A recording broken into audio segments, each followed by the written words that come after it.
भूमिका आहे हे आता आपण या 5 दिवसाचे जे कार्यक्रम केला आपण हे प्रत्येकाला समजलं की काय असायला पाहिजे. बद्धकोष्ठता हा जवळपास प्रत्येकाचा प्रॉब्लेम आहे.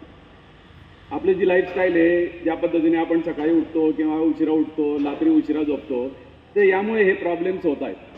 तर आज मी तर म्हणेल की इथे जे लोक जमलेले तर इथे प्रत्येकाला काही ना काही आजार आहे म्हणून आलोय आपण, किंवा तो आजार पुढे वाढू नये म्हणून आलोय आपण.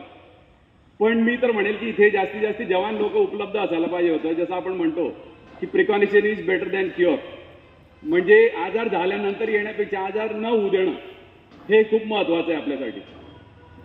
तर याच्या पुढे जो काही कार्यक्रम होईल त्याच्यात आपण जास्तीत जास्त जवान लोकांनी हजर व्हावं, जेणेकरून आपल्याला भविष्यात कुठल्याही पद्धतीचा त्रास व्हायला नको.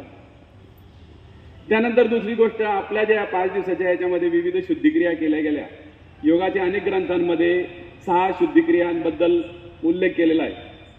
त्याच्यामध्ये भरपूर शुद्धिक्रिया आहे अशा.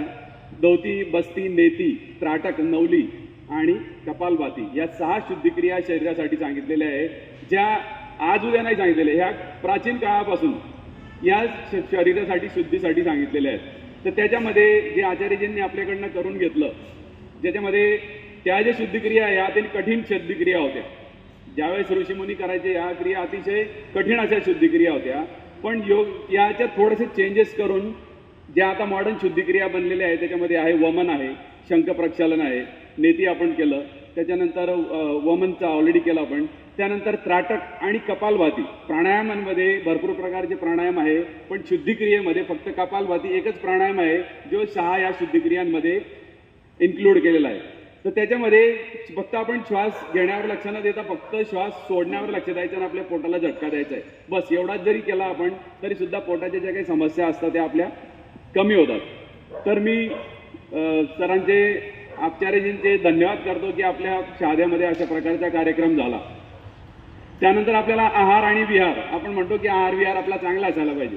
आता आहार म्हणजे काय त्यांनी आपल्याला 5 दिवसात दाखवून दिलं की कशा पद्धतीचा आपला आहार असायला पाहिजे.